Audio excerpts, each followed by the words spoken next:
நகையை வித்து அதை வித்து அடமானம் வச்சு வட்டிக்கு வாங்கி இதெல்லாம் ஏப்பா கொடுமை செய்யறீங்க, இதெல்லாம் குரான்ல இல்லைன்னு சொன்னா இதான் எங்க அப்பா பாட்டம் காலத்துல இருந்து உள்ளதுங்கிறாங்க. இந்த ஃபைட் எங்களுக்கு எங்க சமுதாயத்துக்கு மத்தியில் நடந்து கொண்டிருக்கிறது.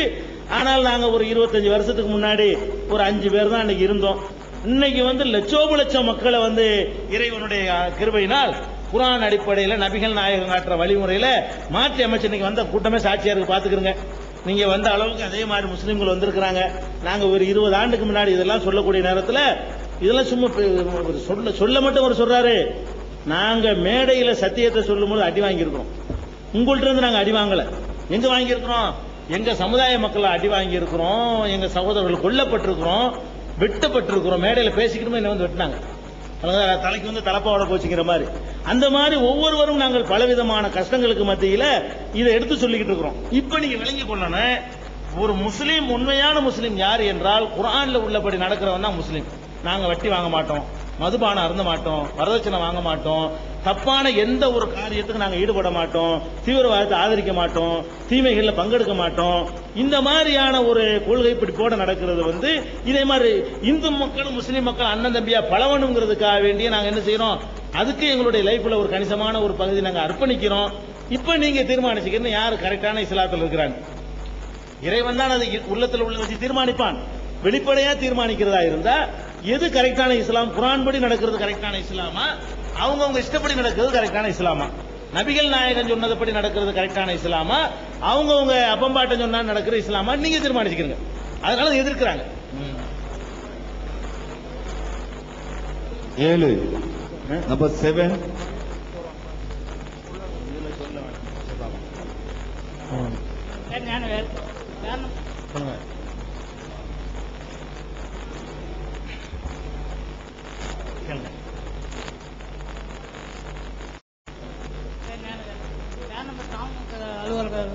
அழைப்பினால் வந்திருக்கேன்.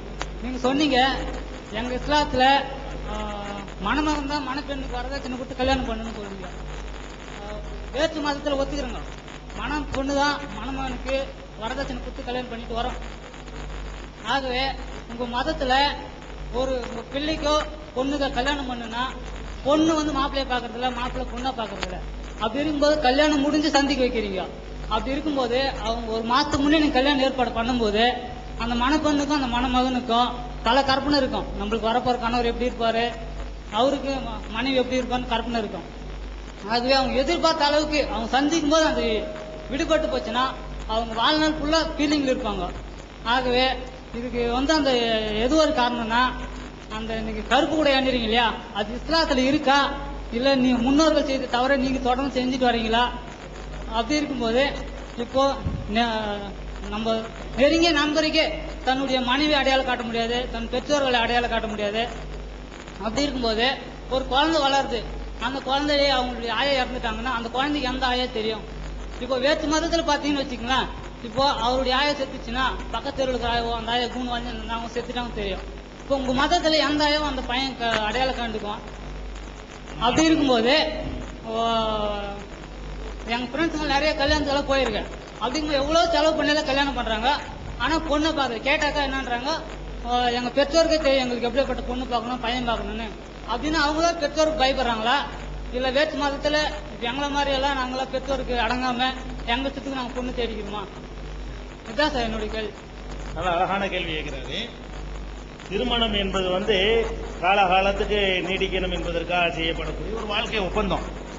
இந்த திருமணத்தை செய்யக்கூடிய நேரத்தில் ஒரு ஆண் வந்து தனக்கு மனைவியா வர்றவள் யார் என்பதை முன்னாடியே பார்த்து கொள்ளணும். அதே மாதிரி ஒரு பெண்ணு வந்து தனக்கு கணவனா வரக்கூடிய யாருன்னு முன்னாடியே பார்த்துக்கிறணும். அப்பதான் வந்து அவங்க வாழ்க்கை வந்து சந்தோஷமா போகும். இவங்க 2 பேரும் ஒன்னை எதிர்பார்த்து கடைசியா ஃபர்ஸ்ட் நைட்ல போய் பார்த்து வேற மாதிரி இருந்துச்சுன்னு வைங்க, அப்புறம் லைஃபே நரகமா போயிடும். அப்படிங்கிறதுனால ஏன் நீங்க பாக்குறதுக்கு அனுமதிக்கிறது இல்ல, அது இஸ்லாத்துல உள்ளதானா என்னன்னு கேட்கிறாரு. 2வது இந்த கருப்பு உடை அணிகிறாங்களே, அது என்ன கருப்பு உடை தான் அணியணுமா, அது இஸ்லாமிய மார்க்கத்தில் உள்ளதானான்னு சொல்லி அவர் சகோதரர் கேட்கிறார். முதல் விஷயத்தை விளங்கிக் கொள்ள வேண்டும். நபிகள் நாயகம் அவங்களுடைய காலத்துல ஒருவர் வர்றார், அவங்களை பின்பற்றியவர், அவங்களை ஏற்றுக்கொண்ட ஒரு தோழர். அவர் வந்து என்ன பண்றாருன்னா, எனக்கு கல்யாணம் முடிவு பண்ணியிருக்கிறாங்க அப்படிங்கிறாரு. உடனே நபிகள் நாயகம் ஸல்லல்லாஹு அலைஹி வஸல்லம் கேட்ட கேள்வி என்ன தெரியுமா?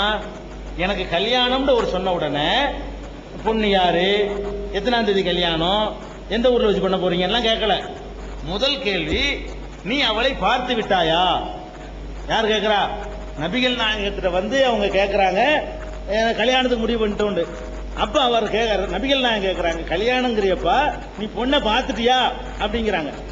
அப்ப அவர் சொல்றாரு, இல்ல, அந்த வேலையை செய், போய் பொண்ணை போய் பாரு, கல்யாணத்துக்கு முன்னாடியே பிடிச்சிருக்கணும் உனக்கு, அதுதான் உங்கள் இன்னஹு அஹரா யூதம பைனகுமா, உங்கள் 2 பேருக்கும் உள்ள அன்பை அதுதான் நிலைக்க செய்யும் என்று நபிகள் நாயகம் ஸல்லல்லாஹு அலைஹி வஸல்லம் அவர்கள் சொன்னதை நாங்கள் ஆதாரப்பூர்வமான நூல்களில் இன்னைக்கும் பதிவு செய்து பாதுகாத்து வச்சிட்டு இருக்கிறோம். ஆனால் நடைமுறையில வாணியம்பாடி ஆம்பூர்ல இருக்குதாண்டா? இல்ல, பல பகுதிகளில் இருக்குது. சில பகுதிகள் என்ன பண்றாங்கன்னு கேட்டா, கணவன் அவங்க திருமணம் பேசின பிறகு கூட அந்த மாப்பிள்ளையும் பெண்ணையும் பார்க்க கூடாது என்றும், அந்த மணவரை அந்த கல்யாணத்துக்கு பிறகுதான் பார்க்கணும் என்றும் மார்க்கம் சொல்வதாக அவங்க நினைத்துக் கொண்டு பிடிவாதம் பிடிக்கிறாங்க. குர்ஆனை பற்றி அறிவில்லாத காரணத்தினால, நபிகள் நாயகம் சொன்ன போதனை தெரியாத காரணத்தினால அதை தடுக்கிறார்கள் என்பது நமக்கு தெரியும். உங்க பகுதிகளில் தடுக்கிறார்கள், அப்படி இல்லைன்னு சொல்றாங்க. ஆனால் அது மார்க்கப்படி குற்றம். திருமணத்திற்கு முன்னாடியே அந்த பெண்ணும் இவரை பார்க்க வேண்டும், இவரும் ஒரு ஆள் பார்த்தா இன்னொரு ஆள் பார்த்துருவாங்கல்ல. இவர் போய் அந்த பெண்ணை பார்த்தாலே அந்த பெண் இவரை பார்த்துருமா இல்லையா? அப்ப 2 பேரும் பார்க்கணும். அப்படி பார்த்து 2 பேருக்கும் மனப்பூர்வமா பிடிச்சு இருந்தா தான் கல்யாணம் பண்ணணும்.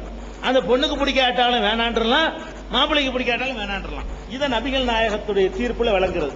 இது ஆதாரப்பூர்வமான நூல்கள்ல எல்லா உலமா எங்க முஸ்லீம்களை ஏற்றுக்கொண்டிருக்கிற ஆதாரப்பூர்வமான ரெக்கார்டு நூல்கள்ல இது பதிவா இருக்குது. ஆனால் நடைமுறைப்படுத்த மாட்டேங்கிறாங்க. அதே மாதிரி நபிகள் நாயகம் ஸல்லல்லாஹு அலைஹி வஸல்லம் சொன்னாங்க, அல் ஐயுமு துஸ்தஅமரு, கன்னி பெண்ணா ஒல் பிக்ரு துஸ்தஅமரு, கன்னி பெண்ணா இருந்தாலும் விதவையா இருந்தாலும் அனுமதி கேட்டாவனும். கல்யாணத்துக்கு மாப்பிள்ளைய அந்த மாப்பிள்ளை உனக்கு பிடிச்சிருக்குதா, இவர் தான் உனக்கு பேசி இருக்குது, ஓகேயா கேட்கணுமா? அந்த அப்படின்னு நபிகள் நாயகம் சொன்ன உடனே மக்கள் கேட்கிறாங்க, பெண்கள் இயற்கையா வெட்கப்படுவாங்களே, அது எப்படி பிடிச்சிருக்குன்னு சொல்லுவாங்க, அதுக்கு சங்கடப்படுவாங்களே. அந்த காலத்துல சங்கடப்படுவாங்க, இப்ப எல்லாம் குறைஞ்சு போச்சுன்னு வைங்க, பழகுதா? இப்ப எல்லாம் ஒட்டச்சி சொல்ற அளவுக்கு ரெடியா இருக்குது அந்த டிவி மீடியாக்கள் செஞ்ச வேலை.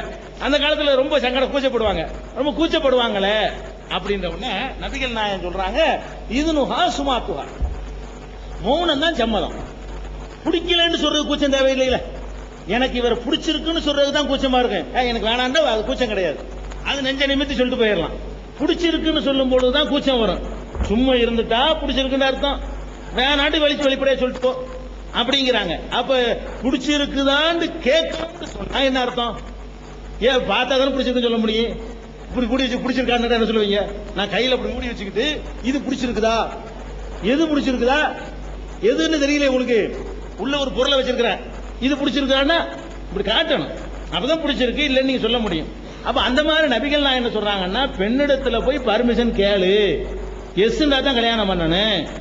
நபிகள் நாயகம் அவங்களுடைய காலத்துல ஒரு பெண்மணி ஓடோடி வர்றாங்க, நபிகள் நாயகமே அல்லாஹ்வுடைய தூதரே, என் தந்தை எனக்கு கல்யாணம் பண்ணிட்டாரு, என்னை கேட்காம பண்ணிவிட்டார், அந்த மாப்பிள்ளை பிடிச்சிருக்கான்னு என்கிட்ட கேட்கல, அவரா எனக்கு கட்டாயமா கல்யாணம் பண்ணி வச்சுட்டாரு. உடனே நபிகள் என்ன பண்றாங்க, அவங்க தானே ஜனாதிபதி, அவங்க தான் இன்னைக்கு ஜனாதிபதி, அவங்க தான் சுப்ரீம் கோர்ட் நீதிபதி, அவங்க தான் ஆளின் ஆள் எல்லாமே. உடனே என்ன பண்றாங்கன்னு கேட்டா, இது செல்லாது, ரத்து பண்ணிடுறாங்க. அந்த நிமிஷமே உங்க தகப்பம் பண்ணி வச்சாலும் சரி, நீ பொண்டாட்டியில உன் புருஷன் இல்ல, போ, உன்னைய கேட்காம இப்படி கல்யாணம் பண்றது என்று நபிகள் நாயகம் அவர்கள் பரத்த நிக்காஹா, அந்த திருமணத்தை ரத்து செய்து விட்டார்கள். உடனே அந்த பொம்பளை சொல்லுது, நான் ரத்து செய்யறதுக்காக கேட்க வரல, நான் அவருடைய வாழ்க்கை நடத்துறேன், பெண்களுக்கு உரிமை இருக்குன்னு எல்லாருக்கும் தெரியும், அதுதான் கேட்டேன். அந்த பொம்பளை சொல்லுது, நான் அவருடைய வாழ்க்கை நடத்திடுறேன், எனக்கு ஒன்றும் பிரச்சனை இல்லை, நான் எதுக்கு கேட்டு வந்தேன் என்று சொன்னா, தங்கள் வாழ்வை தேர்ந்தெடுப்பதில் பெண்களுக்கு என்ன உரிமை இருக்குங்கிறது எல்லாருக்கும் தெரியணும், அதுக்காக தான் நான் கேட்டேன்னு சொல்லி நம்ம திரும்பி போயிடுச்சு, நான் அவரோட வாழ்ந்துக்கிறேன்னு சொல்லிட்டு போயிடுச்சு. எதுக்கு நான் சொல்ல வர்றேன்னு கேட்டா, இந்த கணவன் மனைவி அவங்க பேசின சம்பந்தத்துக்குள்ள பார்க்க கூடாது யார் தடுக்கிறார்களோ